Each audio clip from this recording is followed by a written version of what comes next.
Salut.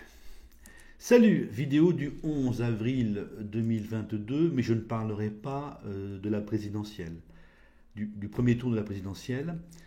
Je vais parler de tout ce qui m'a paru important depuis ma dernière vidéo, c'est-à-dire depuis le 19 janvier 2022, ça fait quasiment 3 mois. Donc en 3 mois, il s'est passé un certain nombre de choses assez impressionnantes. Euh, donc, bien sûr, le plus important, apparemment le plus important, c'est le boom boom en Ukraine. Qu'est-ce que ça veut dire? Donc, qu'est-ce qui est important dans le boom boom en Ukraine? C'est, à mon avis, bien évidemment, c'est la faiblesse de la réaction des États-Unis.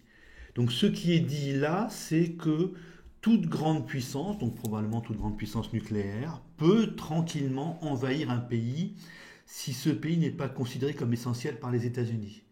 Ce qui est en jeu là, c'est l'autorisation finalement pour n'importe quel pays puissant d'envahir un voisin. Donc il y a longtemps, avant, c'était un équilibre entre l'URSS et les États-Unis qui se neutralisaient en grande partie, qui soutenaient des conflits à très faible intensité. Il y avait beaucoup de conflits, mais ils étaient à très faible intensité. Puis l'URSS s'est effondrée autour de 1991 ou 92, je ne sais plus. Et les États-Unis se sont mis à envahir, à écraser un pays après l'autre. Et c'est pendant 30 ans donc à peu près, et c'est cette phase-là qui se termine avec le boom boom en Ukraine pour une nouvelle phase où en fait toute grande puissance, vraiment grande, certainement donc encore une fois, c'est ça, essentiellement probablement uniquement la Chine et l'Inde, peut-être la Russie aussi, mais qui n'en a pas forcément envie. Donc la Chine et l'Inde reçoivent finalement l'autorisation d'envahir tout pays, tout territoire qui les intéresse, si ce n'est pas considéré comme essentiel pour les États-Unis. Si ce n'est pas essentiel pour les États-Unis, on peut supposer qu'ils ne bougeront pas beaucoup. Donc on entre dans une nouvelle ère avec un nouveau type d'instabilité. Alors pour nous, ça veut dire que si nos îles loin de la métropole sont importantes, donc d'ici 15 ans, la Chine va avaler la Nouvelle-Calédonie. Et vous pourriez même avoir une sorte d'entente, alliance Chine, Inde et États-Unis pour avaler toutes nos îles intéressantes d'ici 15 ans. Donc je crois que c'est ça l'essentiel du boom boom en Ukraine. Vous avez autre chose qui est apparue, finalement je crois que c'est le retour définitif du réel. On était dans la folie Covid, avec la haine à l'égard des non-vaccinés, et on entre dans le boom boom en Ukraine. Alors qu'est-ce qui s'est passé depuis 7 ans, entre 2015 et 2022? Là, je crois que vous avez le retour au réel. 2015, on commence à se faire chatouiller par l'immigration. 2018, ce sont les gilets jaunes, donc ça veut dire que la pauvreté a sérieusement augmenté, qui sont mutilés, donc là aussi les bobos n'ont rien d'autre à proposer que la violence. Le discours sur l'Europe c'est merveilleux, c'est génial, ne peut plus tenir.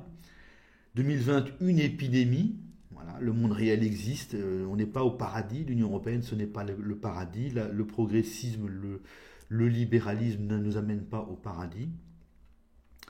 Une épidémie, bon, on voit l'incompétence absolue du camp au pouvoir, la soumission totale des Français et en particulier des jeunes, des étudiants. C'était très étonnant face à un pouvoir complètement idiot. Et ça finissait par la haine à l'égard des non-vaccinés. Donc la vaccination n'était pas obligatoire,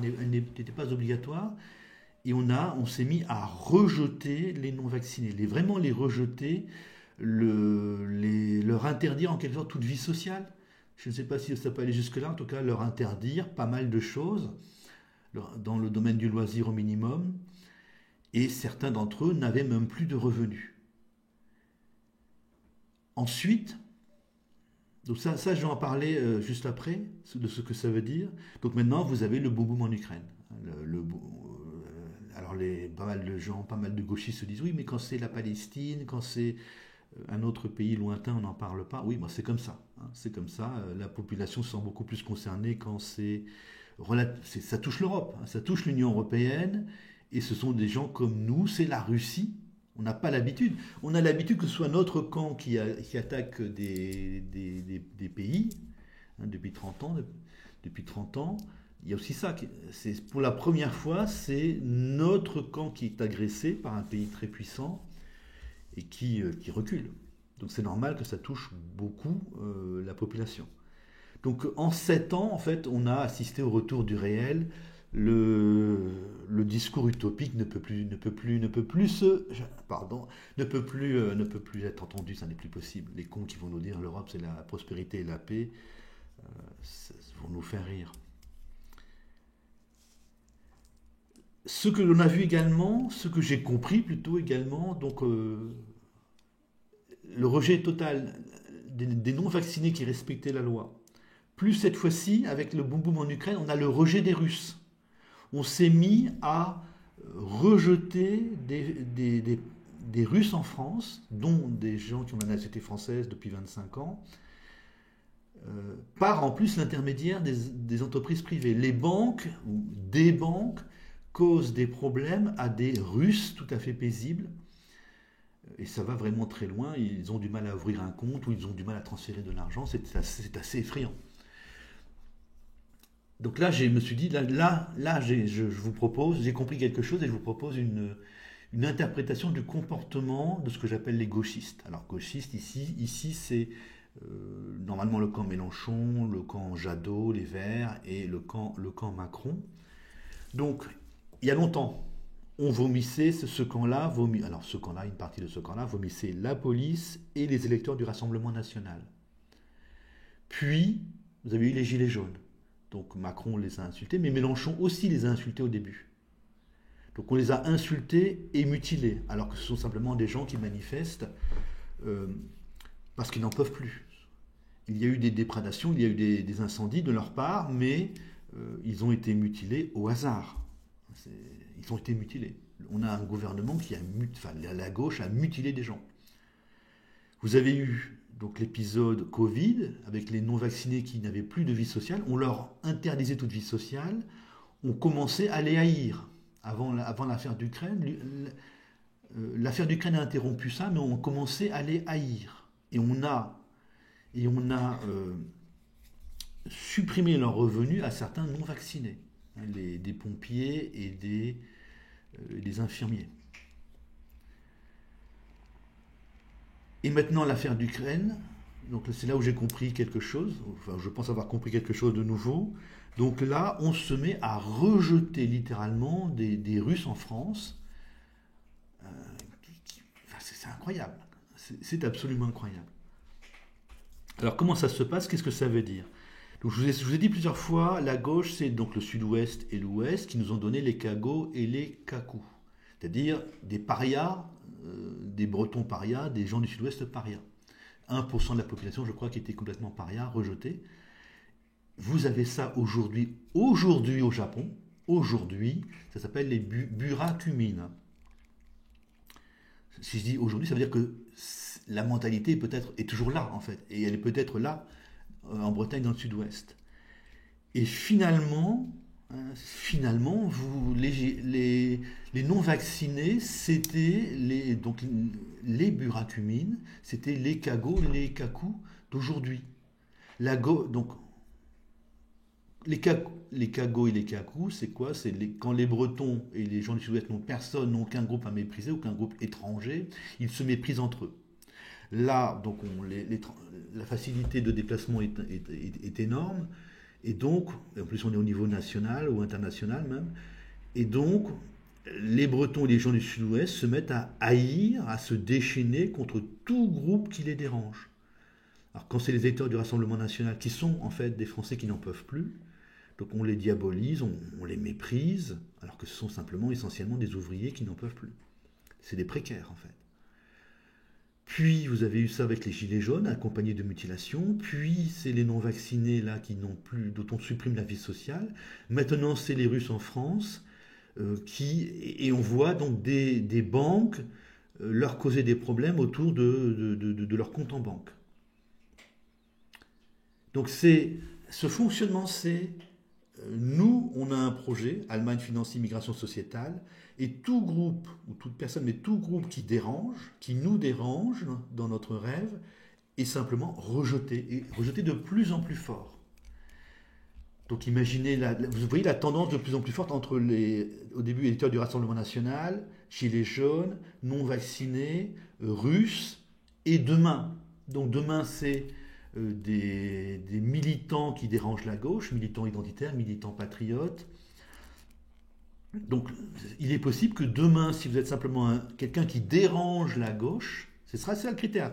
Vous dérangez la gauche, eh bien la gauche peut être amenée à vous interdire toute vie sociale, peut demander finalement à votre banque de vous surveiller, de vous délivrer simplement, de vous autoriser simplement à sortir 50 ou 100 euros chaque semaine, et vous assigner un magasin d'alimentation particulier dans lequel vous ne pourriez acheter, bon, par carte, hein, que des aliments de base. On va vers un monde on va vers un monde dans lequel la gauche, donc la gauche c'est de Macron à Mélenchon, se permettra de plus en plus de vous sortir du groupe, de détruire votre vie sociale, alors même que vous respectez la loi. On va vers ce monde-là. C'est le fonctionnement de la gauche, c'est le fonctionnement du sud-ouest et de l'ouest. Donc c'est effrayant. Avec les résultats qu'on a eus pour les élections présidentielles, pour le premier tour de la présidentielle, où Macron et Mélenchon ont fait un bon score, cette mentalité-là est encouragée. Alors, à propos du rejet des Russes, les Français parlent d'amalgame. On fait de l'amalgame pour les Russes, on ne fait pas d'amalgame pour nos amis de l'immigration. Si, en fait, on a beaucoup de mal à comprendre ça. Effectivement, vous voyez, on fait de l'amalgame pour les Russes. Certains Russes donc décident d'attaquer l'Ukraine, et donc il faut haïr tous les Russes. C'est l'amalgame. Les Français disent, on ne fait pas d'amalgame pour les Norvégiens et pour les Suédois. Donc c'est un amalgame inversé. Je vais essayer de vous le montrer. Donc, on déclare que les Norvégiens et les Suédois sont tous gentils, sont merveilleux, et donc ceux d'entre eux qui sont dans la délinquance, dans le racisme anti-blanc et dans le bouddhisme radical, ben on va décréter qu'ils sont gentils quand même. Voilà. L'amalgame fait autour des Norvégiens et des Suédois, c'est de dire qu'ils sont tous gentils. L'amalgame fait autour des Russes, c'est de dire qu'ils sont tous méchants. Et enfin, donc autre chose qui a beaucoup changé, qui était frappant, c'est l'entrée en folie de l'Union européenne. Donc elle est agressive vis-à-vis de la Russie. On a l'irrespect des procédures démocratiques, c'est-à-dire von der Leyen fait des choses qu'elle n'a pas le droit de faire. Et elle nous entraîne dans une confrontation. Au moment où je fais la vidéo, le 11 avril 2022, en gros, la tendance, c'est de nous entraîner dans un conflit direct avec la Russie. On a aussi eu plus que des signes de wokisme, plus que des signes d'acceptation pleine et entière de la fameuse religion. L'Union européenne se comporte comme des gauchistes qui ont de l'argent, quoi. Des gauchistes qui sont du côté de l'argent. C'est un mix entre Mélenchon et Macron. Et donc, l'Union européenne et les partisans de l'européisme, et Macron nous apporte l'appauvrissement également. On va connaître un appauvrissement très très fort. Voilà, voilà les tendances que j'ai remarquées depuis quasiment 3 mois. C'est assez effrayant, hein. C'est assez effrayant. Donc, normalement, je vais faire un commentaire bientôt du premier tour de la présidentielle, qui est lui aussi assez effrayant. Donc, on doit s'attendre à... Je suis désolé de vous casser le moral, si je le casse. C'est assez inquiétant tout ça. C'est très inquiétant tout ça. Salut!